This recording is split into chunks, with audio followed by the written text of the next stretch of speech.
그러면 제가 지금 46개의 주식 종목을 갖고 있는데 만약에 400개 갖고 있다고 칩시다. 상관없어요. 이것만 보시면 돼요. 토탈 수익. 토탈 수익에서 마이너스 15%가 있는지 없는지만 신경 쓰세요. 나머지는 신경 쓰실 필요 없습니다. 신경 끄세요. 어떤 경우는 1년 동안 박스권을 유지할 수도 있어요.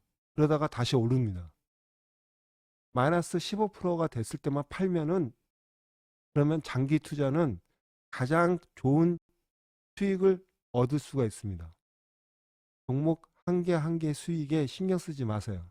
신경 쓰는 것은 바로 오늘 하루 수익입니다. 지금 하루 수익이 12불로 나왔는데 현재 지금 거의 새벽 2시거든요.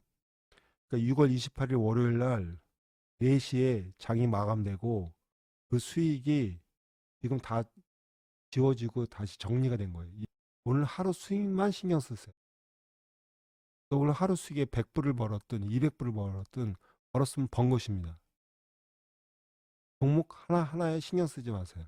여러분한테 357 법칙을 전편 영상에서 말씀드렸는데 왜 357 법칙이 중요하냐면은 여러분이 주식을 매수할 때 3,000불, 5,000불, 7,000불로 매수하라고 그랬는데 사실 3,000불하고 7,000불이 10배로 늘어나면은 마켓 밸류가 달라지죠. 그러나 원금이 대동소이하면은 여러분은 큰 타격을 입지 않습니다. 여러분이 테슬라에 PD 꽂혀가지고 10만 불이 있는데 8만 불을 테슬라를 샀다고 칩시다. 잘 되어가지고 10배 수익을 얻을 수도 있어요. 그럼 대박이죠. 근데 테슬라가 여러분이 산 다음에 예를 들어서 올해 2월 달에 샀다고 친다면은 아마 수익이 엄청나게 줄어들었을 것입니다. 주식은 항상 확률로 가능성으로 사세요. 분산 투자라는 의미는 여러분이 주식을 살 때 그 주식 매수 금액을 일정하게 유지한다는 것입니다. 그러면 손절매는 원금을 기준으로 마이너스 15%일 때 무조건 팔라는 것입니다. 그러면 익절매, 수익이 났을 경우에 언제 팔아야 하느냐? 어떤 유튜버는 플러스 30% 됐을 때 팔라는 그런 말을 합니다. 그런 말에 현혹되지 마세요. 익절매는 없습니다. 익절매는 언제 있냐면은 여러분이 큰 돈이 필요할 때, 예를 들어서 집을 사거나 결혼을 한다거나 이런 경우 아니고는 계속 보유하세요. 주식을 산 다음에 플러스 30%로 3년을 가든 5년을 가든 계속 보유하세요. 그게 장기 투자입니다. 그러면은 어떤 주식을 사야 하느냐가 의문일 것입니다. 주식 종목을 고르는 방법은 다음 편에 말씀드리겠습니다. 만약 여러분이 갑자기 급전이 필요합니다. 그러면 차라리 은행에서 돈을 빌리세요. 주식을 팔지 마시고.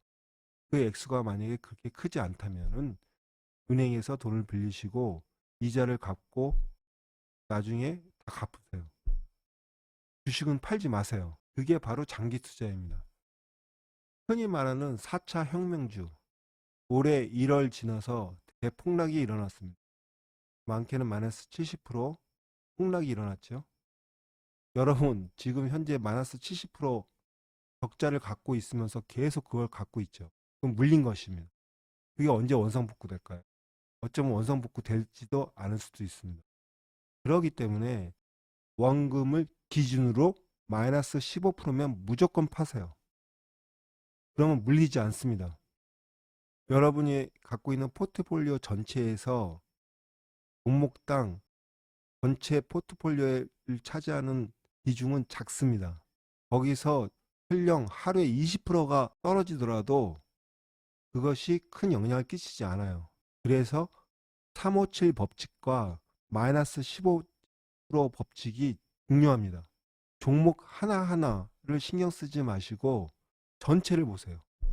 종목 하나하나 뉴스를 체크하지 마시고 종목 하나하나 회사를 분석하지 마세요. 자신의 원금을 기준으로 마이너스 15%면 무조건 파세요.